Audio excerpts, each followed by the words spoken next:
মনে করেন? ধন্যবাদ মঞ্জুর ভাই আপনাকে, ধন্যবাদ রাশেক ভাইকেও। আসলে সিটি কর্পোরেশন নির্বাচনটি যদি আপনি একেবারে খুব বাস্তবিক অর্থে আসেন, তাহলে বলতে হবে যে এটি একটি অন্যতম বিতর্কিত নির্বাচনের মাঝখানে ঢুকে গেল, যেটা সবচাইতে অনাকাঙ্ক্ষিত ছিল।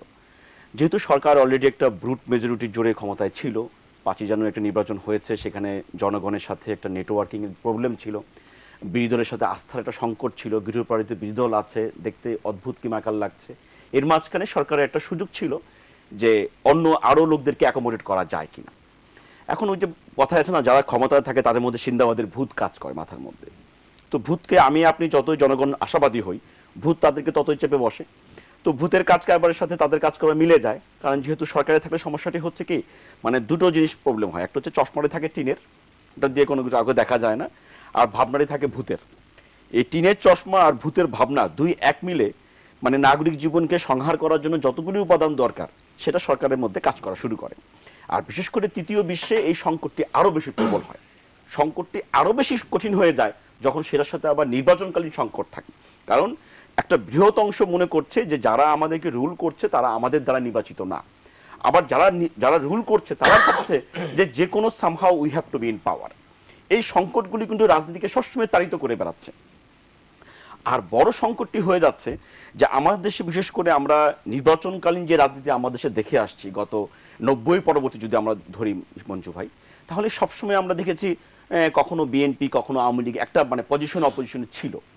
এবারই দেখেছি আমরা যে সরকার অনেকটা আমরা বলবো যে ভোটের না দিয়ে জোর করে, কেউ কেউ বলে বিরোধী দল আসেনি বলে, আপনি নানা নামে বিশ্লেষণ করতে পারবেন।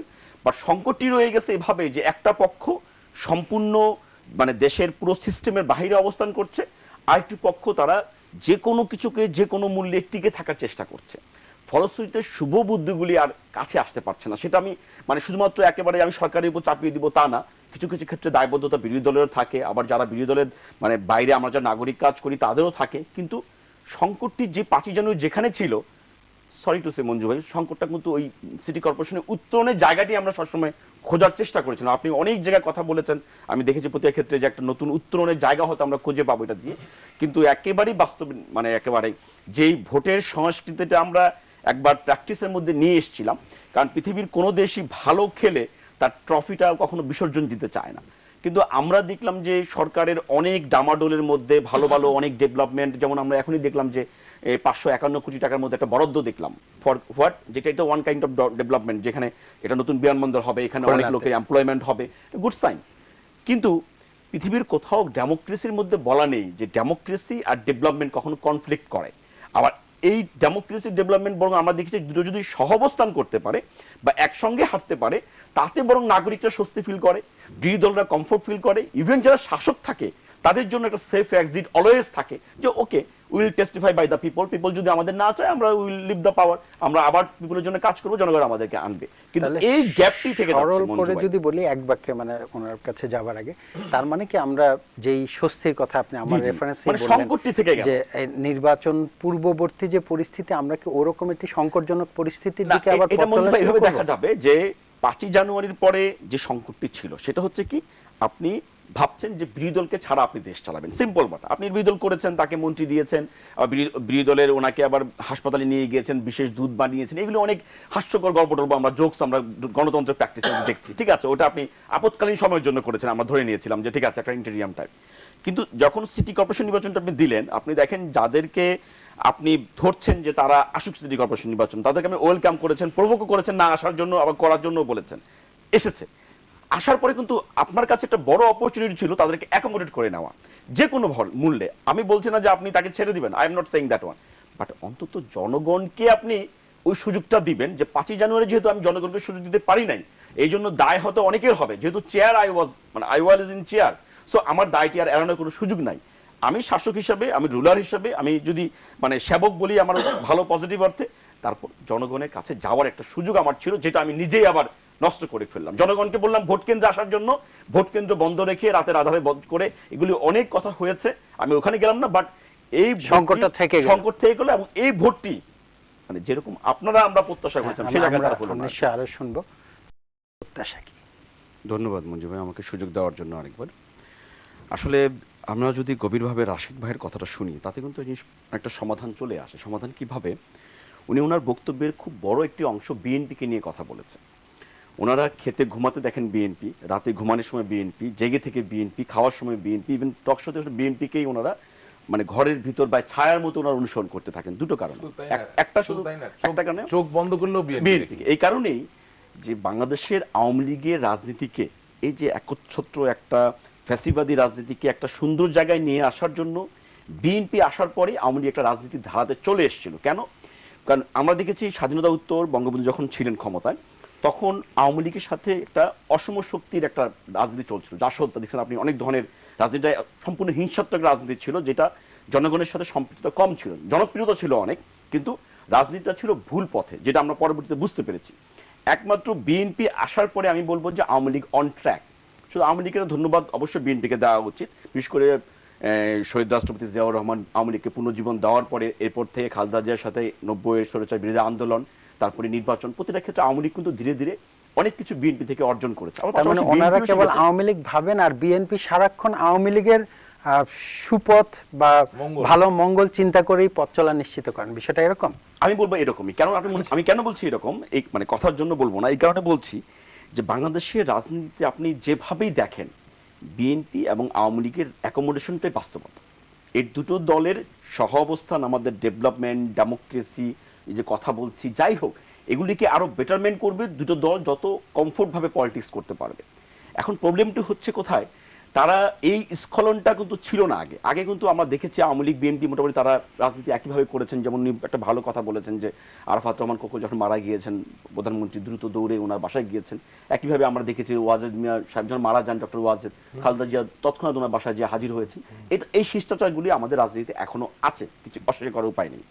কিন্তু সমস্যাটি হয় কি যে ওনারা এই যে আমাদের বিএনপির শত নাগরিক কমিটি আছে বলে, বিএনপির সাপোর্ট করে বলে তারা কি করলেন, সহস্র নাগরিক কমিটি করলেন, এবং সহস্র নাগরিক কি করলো, সহস্র জনের ভোটটিকে ছিনিয়ে নিয়ে তা সাহায্য করলেন।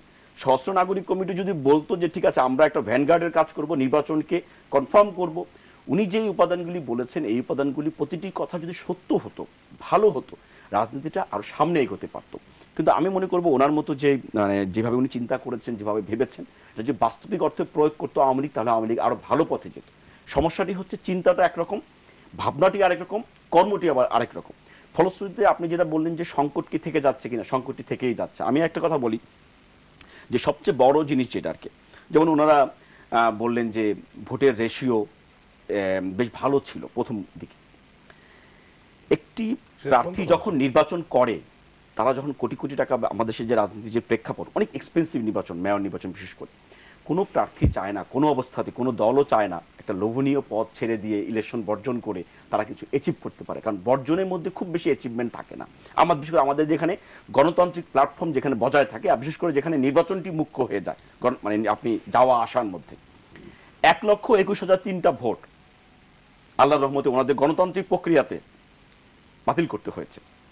সারা পৃথিবীর, শুধু বাংলাদেশ না, সারা পৃথিবীর কোনো ভোটে আজ পর্যন্ত হয়নি যে 1,21,003টা ভোট বাতিল করতে হয়েছে। ওনারা এতই সুষ্ঠু নির্বাচন করেছেন যে 1,21,003 ভোট বাতিল হয়েছে। নাম্বার ওয়ান, ভালো নির্বাচনের নমুনা দেখেন। আর সেকেন্ডলি হচ্ছে একমাত্র উনি বুঝলেন যে বিএনপি নির্বাচনটিকে কলুষিত করতে চেয়েছে। আমি তর্কের খাতিরে ধরেই নিলাম যে ওনার কথার সাথে একমত হয়ে যে বিএনপির একটা খারাপ উদ্দেশ্য ছিল। আপনি যদি আগে থেকে জানেন যে BNP had bad mind, BNP ভালো উদ্দেশ্য নাই, নির্বাচনটিকে কলঙ্কিত করবে, তাহলে ওনারা কি করবেন, আরো ফ্রি, ফেয়ার, ক্রেডিবল, ইনক্লুসিভ কিভাবে করা যায় সেটাও খেয়াল রাখবেন।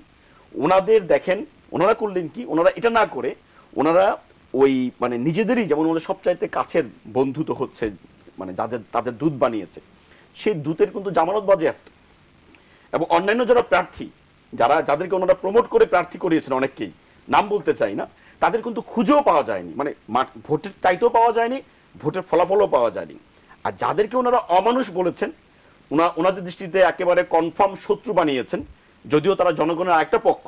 কারণ আপনি যখন রাজনীতি করবেন, বিশেষ করে ভোটের রাজনীতিতে কিন্তু গণতান্ত্রিক প্রক্রিয়া কোনো শত্রু মিত্র থাকে না। কেন থাকে না?